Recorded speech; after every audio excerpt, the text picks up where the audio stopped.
Bienvenue sur Gabon 24 pour cette édition spéciale. Notez-le, le droit des femmes à jouir d'une santé mentale et physique du meilleur niveau a été reconnu à Beijing en 1995. C'est un souvenir, c'était lors de la 4e conférence mondiale sur les femmes. L'accent avait été mis alors sur la nécessité de garantir à ces femmes et aux filles un accès universel à des soins et des services de santé appropriés, abordables et de qualité.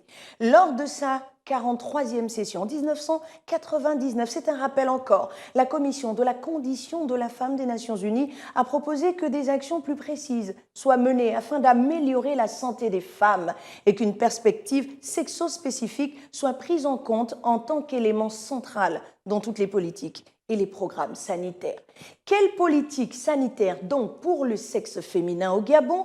Le 30 septembre, la première dame du Gabon, Madame Sylvia Bongo Ondimba, a remis au chef de l'État, Ali Bongo Ondimba, la stratégie de promotion des droits de la femme et de réduction des inégalités femmes-hommes au Gabon. Ce rapport, qui contient 33 propositions, est une bible de propositions, permettez la répétition, pour accompagner l'action du gouvernement dans le sens de l'amélioration de la santé de la femme gabonaise. Comment seront prises en charge ces propositions et que compte faire le gouvernement pour réduire les inégalités et parvenir à un équilibre qui tienne compte de tous les aspects? Le docteur Guy-Patrick Obiang, ministre en charge de la Santé, est sur le plateau de Gabon 24. Monsieur le ministre, merci d'être avec nous.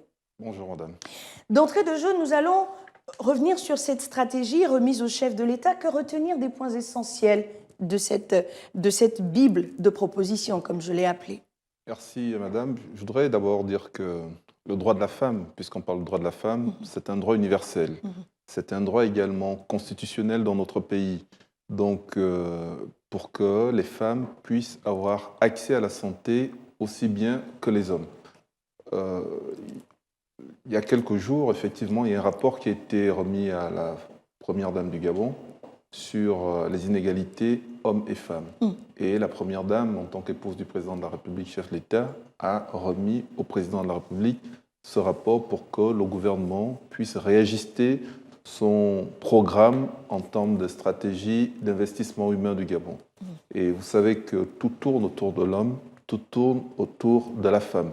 Et investir sur les hommes, ça permet, hommes avec grand H bien évidemment, permet de pouvoir mettre en place cette politique de relance économique.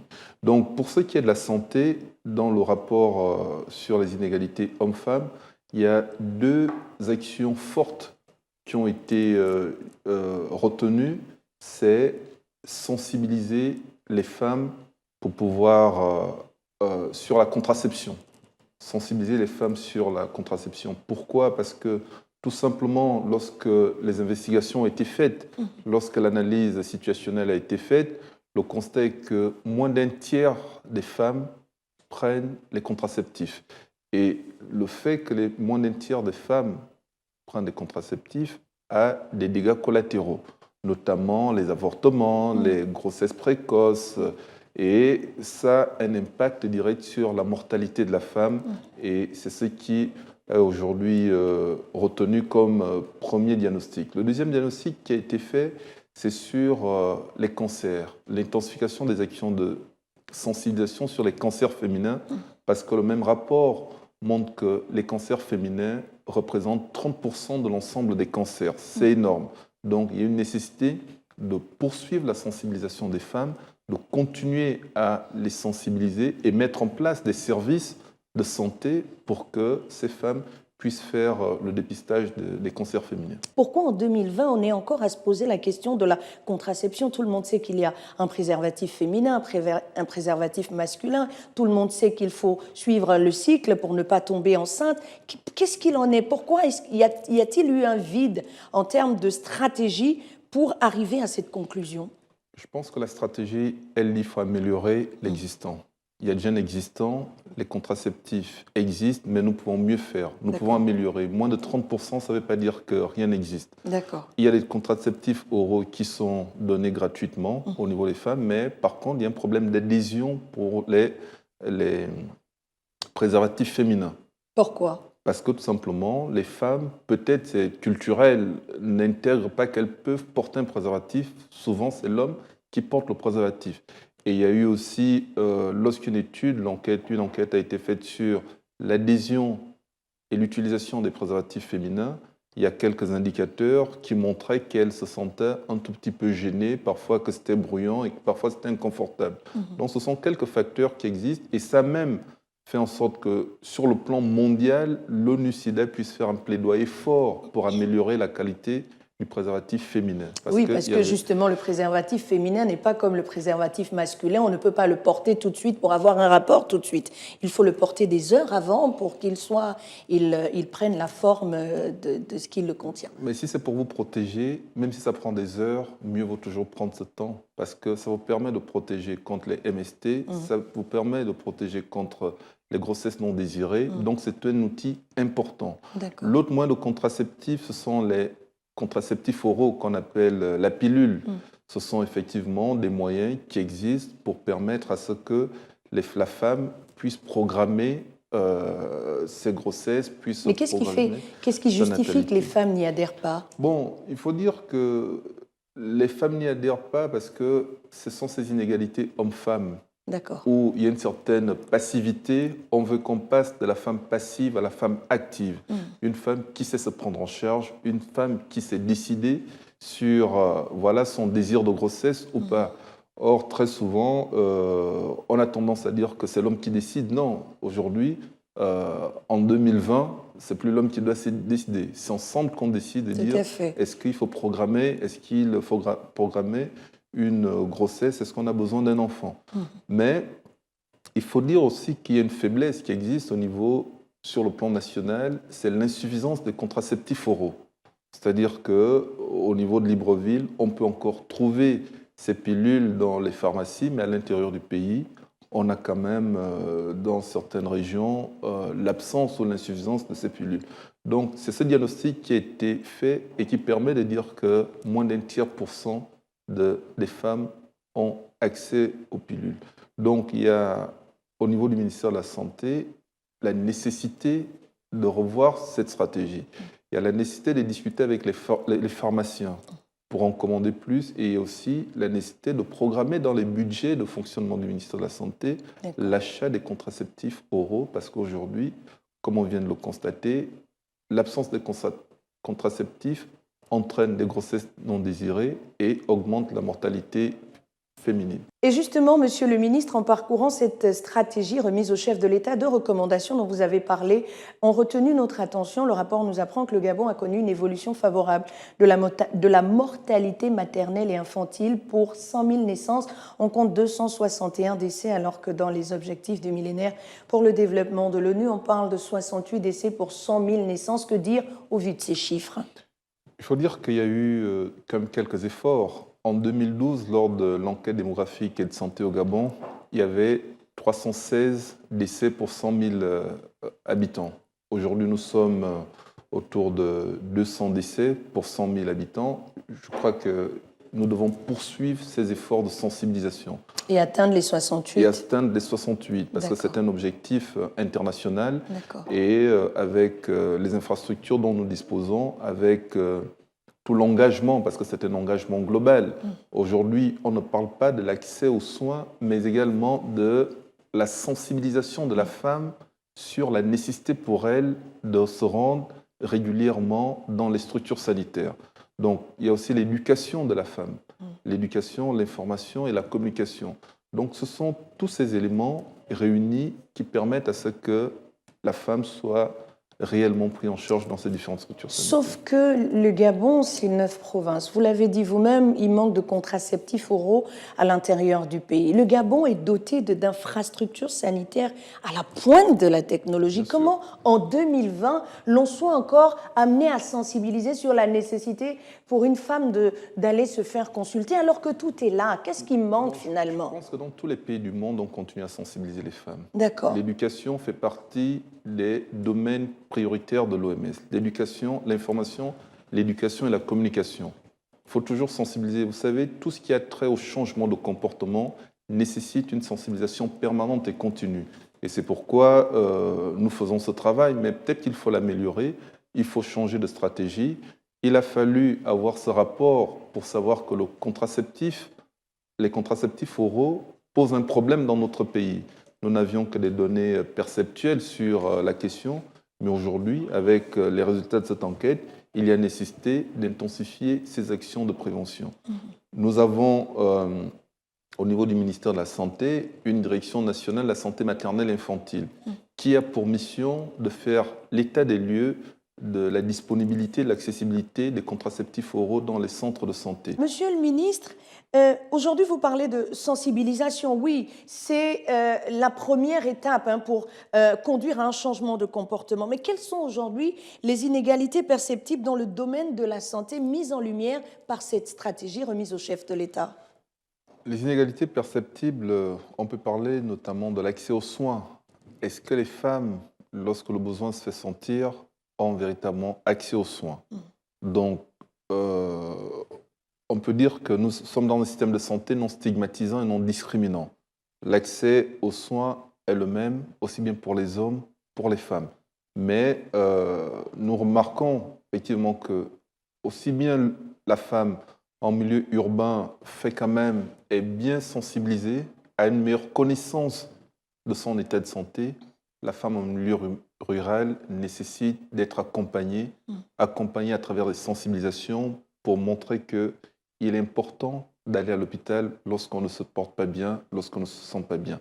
Donc ce sont ces inégalités liées surtout à l'accessibilité, à l'accès aux soins, à l'accès aux structures de santé qui a nécessité de faire des efforts. D'accord. Oui, mais des efforts, ils sont faits quand? Monsieur le ministre, nous sommes en 2020. Il y a des problèmes qui se posent véritablement au niveau de la femme. Parce que nous ne pouvons pas comprendre qu'il y a des structures sanitaires dans les 9 provinces du Gabon, qu'il y a même du personnel de santé dans ces structures, dépourvues parfois de médicaments pour prendre en charge. Comment expliquer que les femmes dans ces zones-là n'aient pas accès aux services de base, le minimum? Vous savez, la santé, c'est un environnement. Oui. La santé, c'est un environnement où, effectivement, il faut d'autres services. La femme peut ne pas aller à l'hôpital parce que, tout simplement, il y a des problèmes liés au transport. Et la femme peut ne pas aller à l'hôpital parce qu'elle se retrouve peut-être sur le plan économique avec quelques difficultés. Mais je vous assure que les services de santé sont non stigmatisants et non discriminants. Donc, les services de santé, et lorsqu'on regarde même sur le plan statistique, les femmes vont plus à l'hôpital que les hommes. Vous parliez tout à l'heure en disant que les hommes sont moins malades que les femmes. Non, les hommes ne vont pas de manière systématique à l'hôpital. La femme, aujourd'hui, prend plus soin d'elle. Lorsqu'elle a le moindre optimal, elle se rend à l'hôpital parce qu'elle pense d'abord à elle-même, elle pense à la famille, elle pense aux enfants. Tout à fait. Donc, il y a cette conscientisation de l'état de santé qui est plus marquée chez la femme que chez l'homme. Et c'est pourquoi nous continuons à les sensibiliser en disant que c'est vrai que les indicateurs sont faibles, mais continuez à vous rendre à l'hopital parce que nous avons un système non stigmatisant et non discriminant. Sauf que là, nous avons une stratégie qui vient toucher les problèmes plus réellement, de façon plus précise. Aujourd'hui, quel va être véritablement l'apport de ces stratégies concernant les inégalités? Écoutez, la stratégie, elle est assez simple. C'est de rendre accessibles ces moyens de contraception modernes sur tout le territoire, l'ensemble du territoire national. Nous avons, comme vous l'avez dit, des plateaux techniques dans tous les départements sanitaires et c'est de rendre accessible cela. Et nous sommes avec Madame le Premier ministre, dans le cadre de la loi des finances 2021, nous avons programmé effectivement l'achat de ces moyens de contraception modernes pour que nous puissions en disponibiliser au niveau des différentes structures sanitaires de notre pays.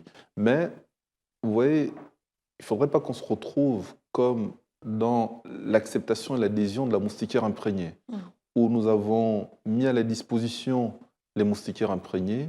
Les gens ont pris ces moustiquaires imprégnés, mais ne les ont jamais utilisés.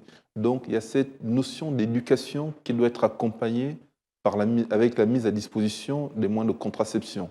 Parce que les moyens peuvent exister, mais s'il n'y a pas d'adhésion, si les hommes ne les accompagnent pas aussi dans cette quête à la santé, si on peut le dire ainsi, effectivement, ça peut être des facteurs bloquants pour pouvoir faire en sorte que la femme puisse pouvoir avoir accès aux soins. Et c'est pourquoi, sur le plan international, les recommandations aujourd'hui disent qu'il faut associer l'homme dans l'éducation de la femme.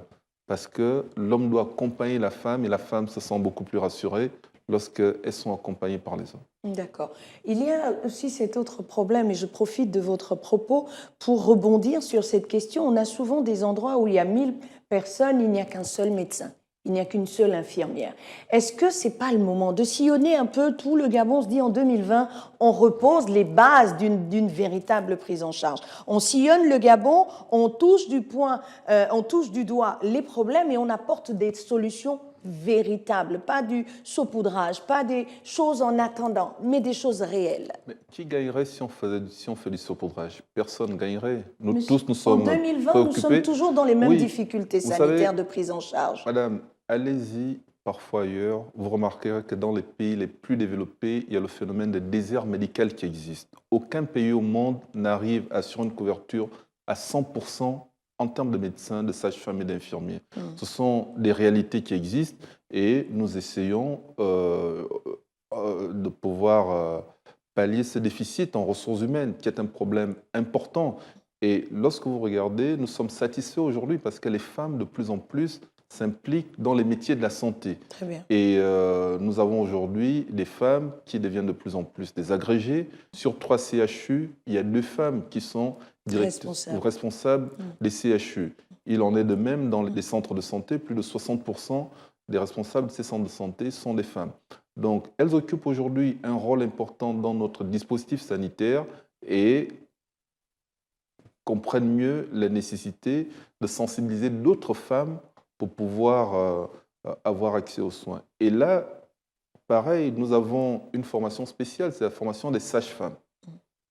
Et ce sont elles qui sensibilisent, qui éduquent, qui communiquent sur l'utilisation des contraceptifs. D'accord. Donc, c'est vraiment un rôle important que ces sages-femmes jouent dans tout ce qui est conseil et accompagnement des femmes pour avoir accès aux contraceptifs. D'accord. Quittons les contraceptifs parce qu'il n'y avait pas que cela. Il y avait également, parmi les recommandations, une meilleure prise en charge des femmes atteintes du cancer. Est-ce que nous avons déjà un pourcentage de données de femmes atteintes de cancer au Gabon? Bon, au niveau du Gabon, selon le dernier rapport de Globocan 2018, le cancer du sein est le cancer le plus fréquent chez les femmes, suivi du cancer du col de l'utérus.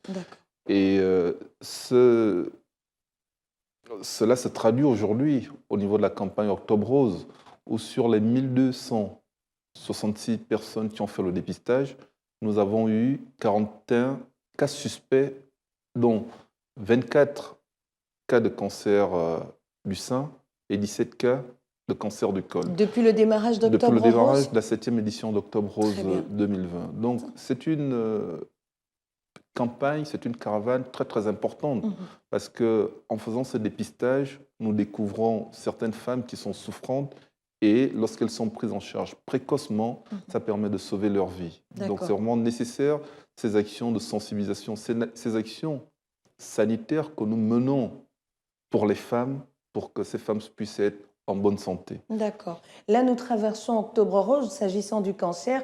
L'étude CAP sur laquelle nous sommes déjà entretenus a permis d'avoir une sorte de cartographie de la perception, même par les populations, des cancers. Qu'est-ce qui va être fait pour intégrer les recommandations de cette étude CAP, justement, dans la lutte contre les cancers féminins, une lutte chère à la première dame du Gabon, Madame Sylvia Bongo Ondimba? L'étude CAP qui a été réalisée par la Fondation Sylvia Bongo Ondimba a permis de faire une cartographie et un état de lieu de la situation sur les connaissances, attitudes et pratiques du cancer au Gabon. Et cette étude CAP a démontré la méconnaissance du cancer, surtout en milieu rural. Et parmi les recommandations fortes, il y a l'intensification des actions de sensibilisation, d'éducation des femmes.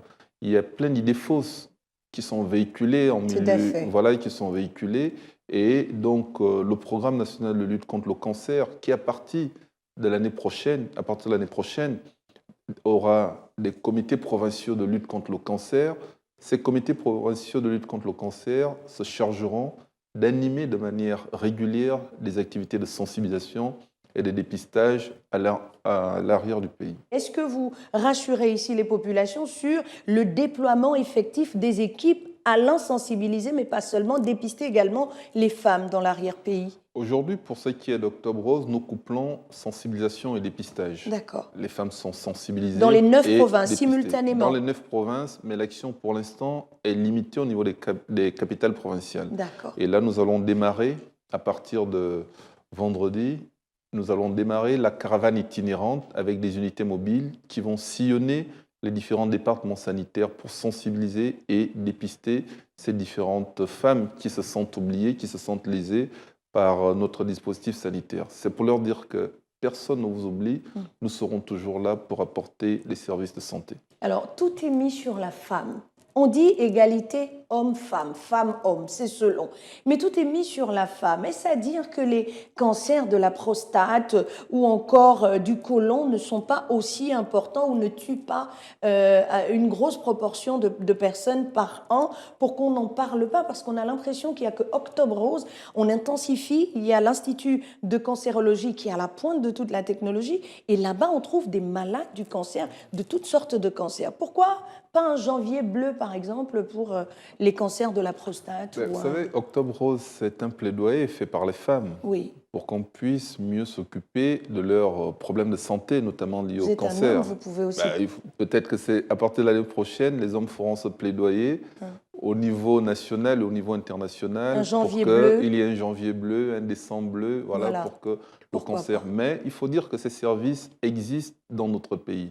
Nous avons le service d'urologie du Centre hospitalier universitaire de Libreville qui a des médecins urologues et qui, aujourd'hui, permettent de dépister le cancer, par exemple, de la prostate. Nous avons des partenaires avec qui nous avons des conventions qui viennent tous les 3 mois pour opérer toutes les personnes qui ont des débuts d'adénome de la prostate. Donc, ça veut dire que le cancer masculin sont aussi pris en charge, mais il y a un accent particulier qui est fait chez la femme à cause de la vulnérabilité de la femme par rapport effectivement à l'environnement dans lequel elle se trouve. Il n'y a pas que le cancer, il y a aussi le VIH-Sida. Quelles sont les politiques qui sont mises en place pour accompagner ces femmes qui souffrent de maladies incurables, justement pour donner naissance, mais pas seulement? Vous voyez, le point de départ dans tout ce qu'on est en train de dire, c'est le dépistage. Si on fait le dépistage, on sait de quoi on souffre. D'accord.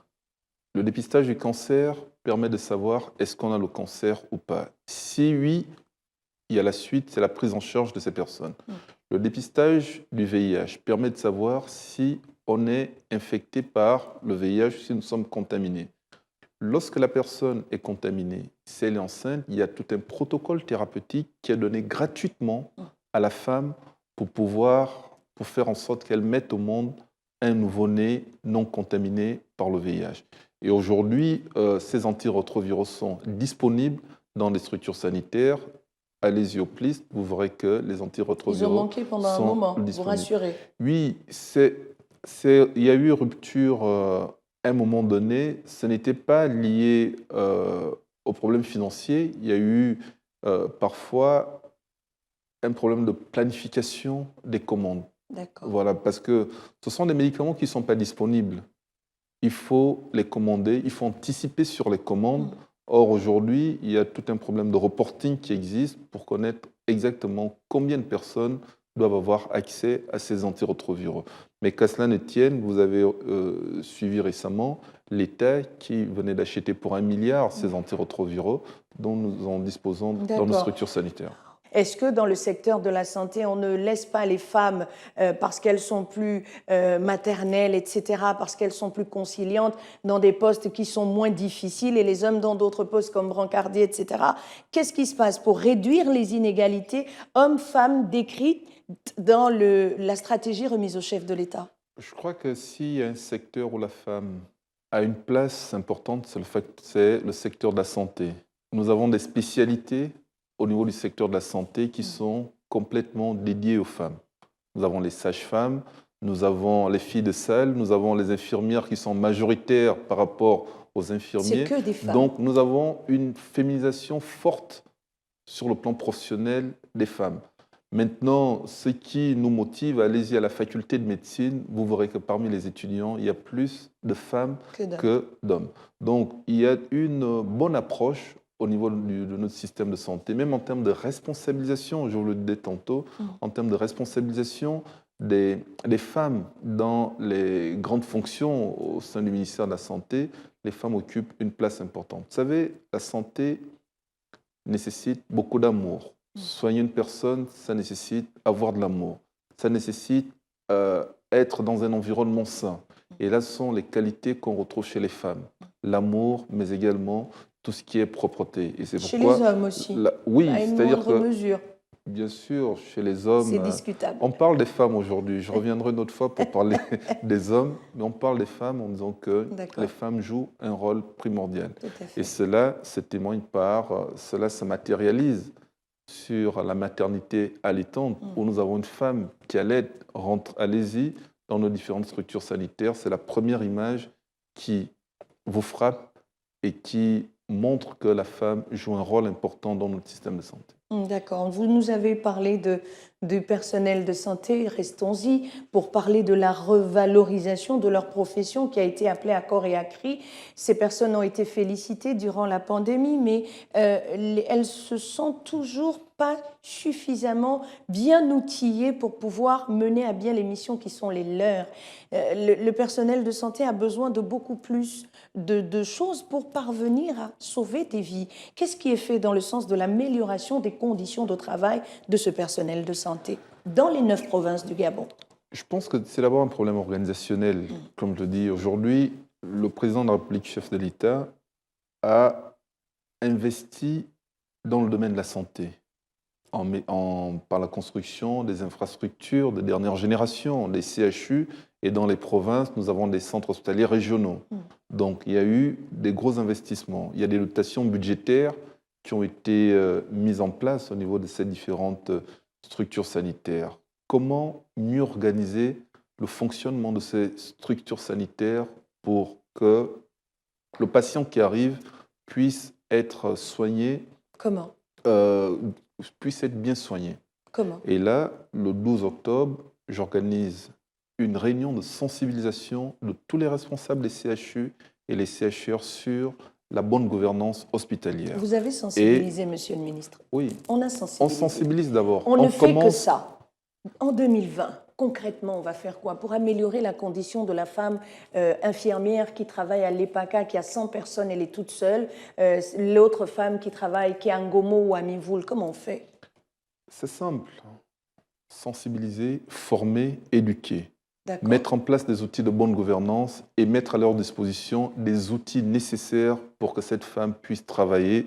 Et c'est pourquoi Madame le Premier ministre, Rose Christiane Osuka, a voulu que le budget 2020 soit un budget pragmatique. Aller à l'essentiel, ne pas avoir présenté des méga-projets qui parfois n'ont pas d'effet réel sur le fonctionnement de nos structures, c'est de rendre opérationnelles nos structures sanitaires en mettant à leur disposition les équipements et les consommables et les médicaments nécessaires pour qu'elles puissent mener leur activité médicale. Octobre Rose, nous traversons le mois d'Octobre Rose, mois durant lequel l'on intensifie la lutte contre les cancers. Votre mot à l'endroit de toutes ces femmes? Je voudrais dire aux femmes gabonaises que la première dame du Gabon, Madame Sylvia Bongo Ondimba, a lancé une initiative depuis 2011. Une initiative permettant aux femmes de pouvoir faire le dépistage gratuitement dans les structures sanitaires, aussi bien publiques que privées. Nous vous invitons à faire le dépistage du cancer du col, mais également du cancer du sein. On dit mieux vaut prévenir que guérir. Le dépistage du cancer va permettre de savoir si nous avons des lésions précancéreuses. Et lorsque les lésions précancéreuses sont détectées précocement, la prise en charge peut conduire à la guérison de ces personnes. Venez nombreuses vous faire dépister pour le cancer féminin. Jusqu'au 31 octobre, oui, ce sera la fin d'Octobre Rose, mais bon, la lutte continuera, le dépistage se poursuivra dans les centres agréés. Pour l'instant, mesdames, tout est gratuit, aussi bien dans les structures privées que dans les structures publiques, vient de l'affirmer le docteur Guy-Patrick Aubian, ministre gabonais en charge de la santé, qui revenait sur les droits des femmes et de santé, Octobre Rose, en cette période. Mesdames, s'il vous plaît, allez vous faire dépister. Merci, monsieur le ministre, d'être passé sur le plateau de Gabon 24. C'est toujours un plaisir de vous avoir et l'on attendra de voir les résultats de la sensibilisation, cette énième sensibilisation. Je serais ravi de revenir sur ce plateau pour vous donner le bilan d'Octobre Rose, la 7e édition. Voilà, merci d'être resté avec nous pour cette édition spéciale qui se referme. Les programmes de Gabon 24, eux, se poursuivent.